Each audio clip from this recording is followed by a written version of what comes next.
chapter 6. Nandito po tayo, loyalty in the book of Matthew chapter 6. Ano po? At alam niyo po, na pag-aralan nga po natin kamakailan lang ang chapter 6 verse 1. Its loyalty to God is contrary to self-gratification.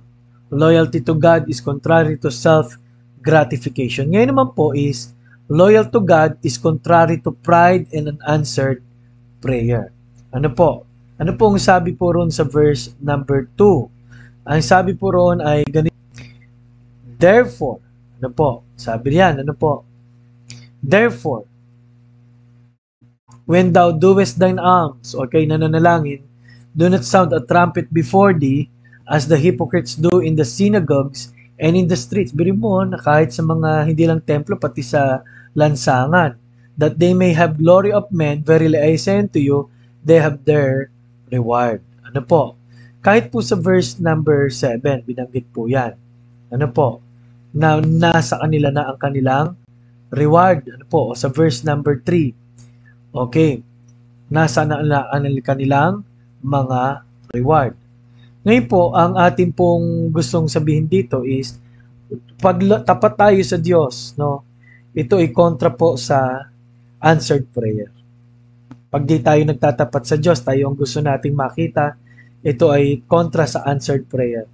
Ganon din po ang pride, no, na lumalabas ay kontra po sa pagtatapat natin sa Panginoon.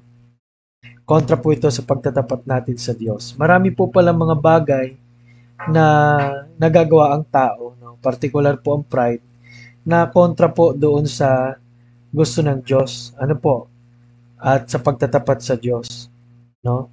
Ang linaw po ng bilin ng verse 1 and verse number 2. No? Na wag nang makita sa daan, no? Wag na yung kitang-kita. At meron pang ang verse po dyan na yung kung ikaw ay mag-fasting, no? Hugasan mo mukha mo o maligo ka kung kinakailangan para hindi na mahalatang nag-fasting ka. Sa verse 3, ang sabi ho roon ay wag malaman ng kaliwa yung ginagawa ng kanan. Ibig sabihin, all these things in secret is rewarded in secret. Number 2 lesson po dyan is talagang may mga bagay po palang hindi po mabibigyan ng award ng Diyos.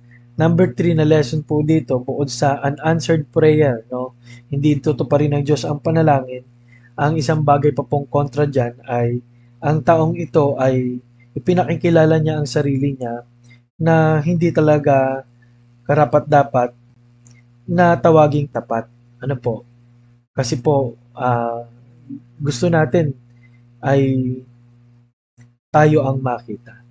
Loyalty to God is contrary to pride and unanswered prayer. Nawa po ay meron pong naging reminders ang salita ng Diyos sa ating pong buhay.